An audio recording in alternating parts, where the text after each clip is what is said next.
What if the most difficult moments of your life were actually preparing you for something greater than you ever imagined? The irony of adversity is that it often gives us something that comfort never could. It has the power to unleash resilience, igniting strength, courage, and clarity we may never have discovered otherwise. I didn't learn this from a book, but I learned it firsthand through life lessons that tested and shaped me. The first lesson happened when I was just 10 years old. I remember racing home from school that day, just filled with so much joy and excitement because my mom had promised that when I completed my chores, I could go and play with one of my best childhood friends. When I arrived at home, I noticed something unusual. My mom, who was normally full of energy, was actually lying down taking a nap during the day. And that wasn't like her. Nevertheless, I was determined to earn my playtime, so I quickly completed my chores, tiptoed back to their bedroom, and whispered, "Mom, I'm done. Can I go now?" She mumbled something, but she didn't quite wake up. Something didn't feel right, so I decided to stay home. The rest of the day is somewhat of a blur. My dad came home. There was a rush to the hospital. I stayed back with my sister and brother, waiting for them to return. Later that evening, my dad, my uncle, and a family friend walked through the door.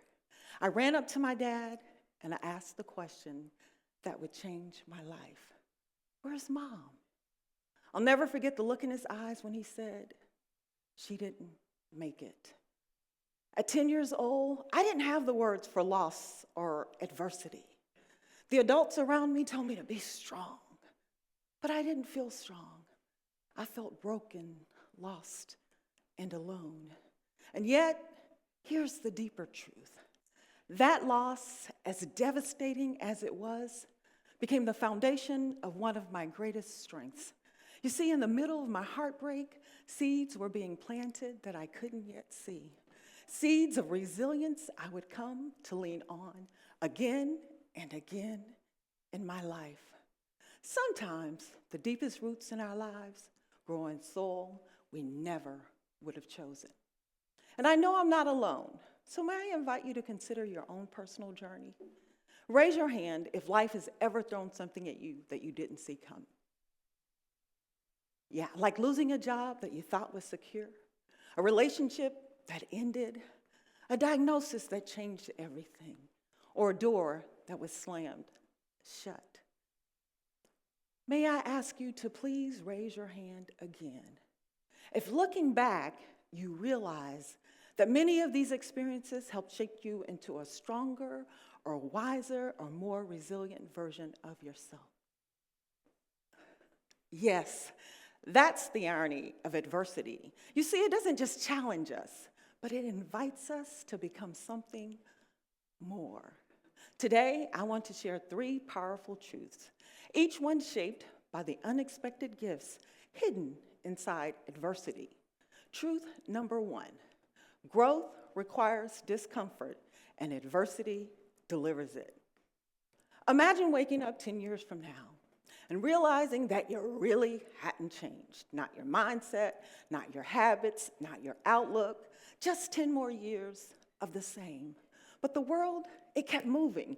It changed, it evolved.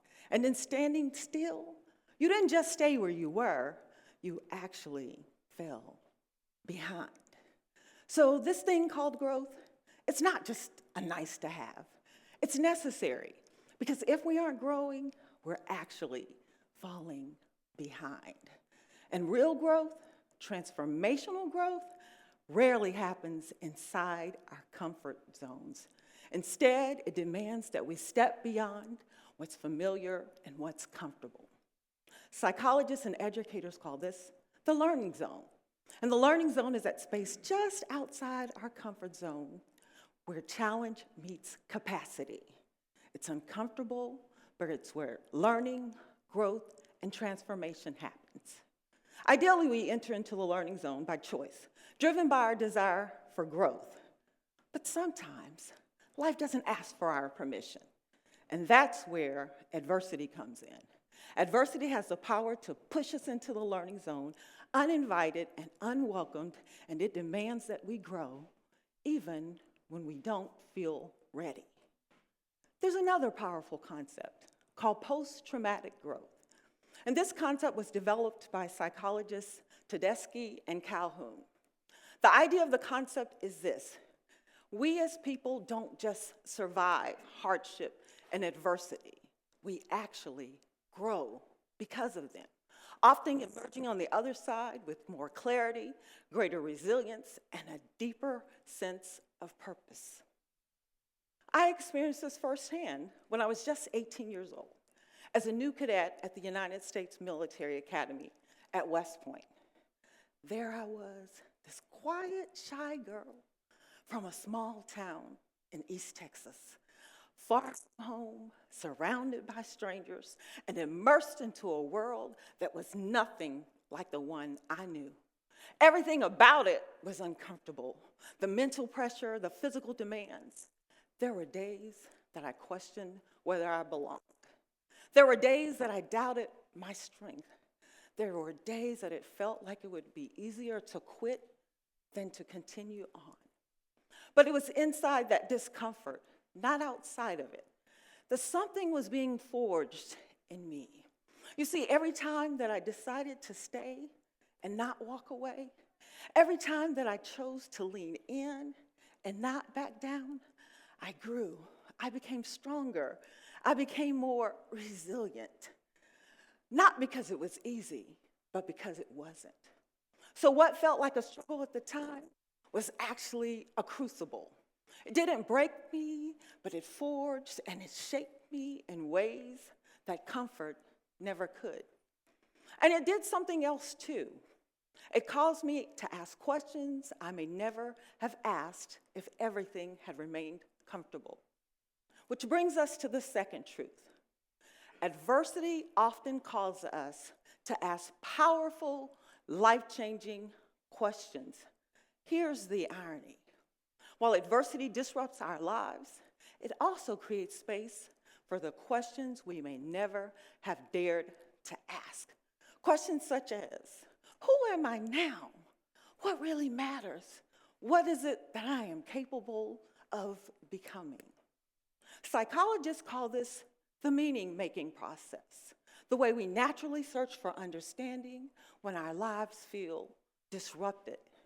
And as we wrestle with these deeper questions, we often enter into what psychologists call an identity shift, in which we intentionally change to move closer to becoming more like our ideal selves. One powerful example of this is the story of J.K. Rowling. Long before she became one of the world's most successful authors, she found herself at one of the lowest points of her life. Newly divorced, single mother, battling depression, and living just above the poverty line. And as she faced these very difficult challenges, she had to have asked herself some very hard questions. Questions such as, who am I now that everything has changed? What is the next chapter of my life supposed to look like? With no guarantees and little external support, she poured herself into writing Harry Potter. 12 publishers told her no, but she didn't give up. And eventually, a small publisher said yes. And what happened next was beyond anything she could have ever imagined. Harry Potter became a global phenom, selling more than 600 million copies, making her the world's first billionaire author. And more importantly, her story has inspired millions of people around the world. I share her story because it is so much more than just about her success. It's about the power of the questions she had to ask herself and the strength she uncovered because of them.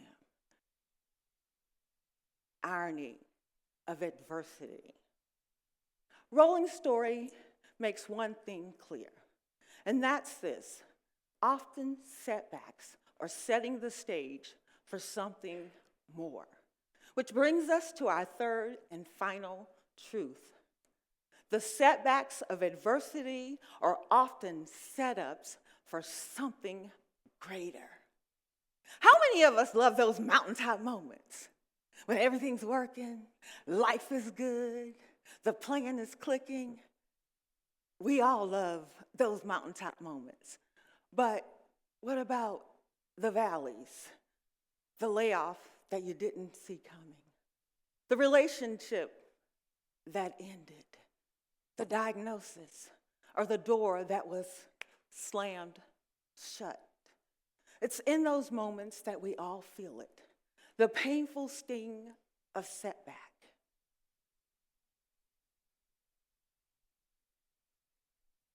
Let me ask, in those moments, do we recognize that many of our mountaintop moments are actually born in the valley? Yeah, and I lived this. During the years that I was training and preparing for the Olympic trials with hopes and dreams of making the 1996 Olympic team, I was focused, I was disciplined, and I was in the best shape of my life. But about 12 months out, I injured my ankle. I taped it up, pressed through the season, and even competed in the World Championships. And after taking about a month of rest, the pain still lingered. Eventually, I saw an orthopedic surgeon who determined that I needed ankle surgery just 6 months before the Olympic trials. It took 3 months of physical therapy before I could even return to the track. And then, just weeks after I returned, I pulled my hamstring. Another setback. It just felt like that everything that I worked so hard for and sacrificed so hard for was suddenly slipping through my fingers. I had to make a choice. Was I going to quit, or was I going to leverage the setback that had brought me to that moment? Finally, the long-awaited day arrived, the Olympic trials. My journey to that moment was marked with setback after setback. But in that moment, I felt nothing but gratitude and excitement for the opportunity. During the final round of the competition, I found myself in 4th place, 1 place short of making the Olympic team. Before my last jump, I laid on the ground, I closed my eyes, and I visualized the journey, the hard work, the sacrifices, and the dream. I stood up, I was calm, I was focused. I stepped on the runway, and I sprinted as fast as I could and held each phase of the triple jump as long as I could. And in the end, I made the Olympic team, the first to include the women's triple jump. Representing the United States on that world stage was and remains to be one of my most cherished experiences. Here's the irony. The resilience I built through the setbacks of life, and especially those leading up to the Olympic trials, set me up perfectly for that moment. Every challenge was preparation for something greater than I ever could have imagined. So, we don't get to choose adversity, but we do get to choose how it molds us. And that choice can mean everything. So I want to leave you with 3 invitations. The first one is this: when the discomfort of adversity shows up, stay with it. It's often where growth begins. Secondly, When adversity creates uncertainty and you don't know what to do, ask deeper questions. Adversity has a way of silencing the noise and helping us figure out what's really important. And finally, when the setbacks of adversity come, and they will, don't lose faith. Keep believing, because often setbacks are setups for something greater. I want to end by taking us back to where my journey with adversity began. At the age of 10, when I lost my mother. I didn't see it at the time, but that loss would be the start of a very different kind of story.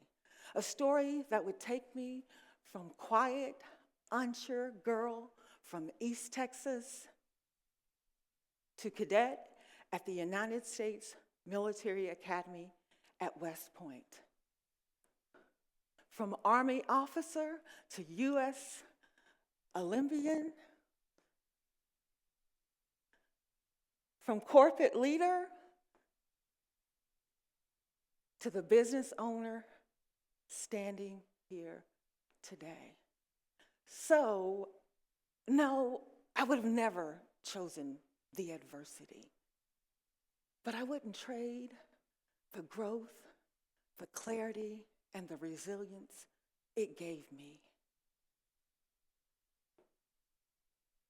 My mom would be proud. Who would have thought? That's the irony of adversity. Thank you.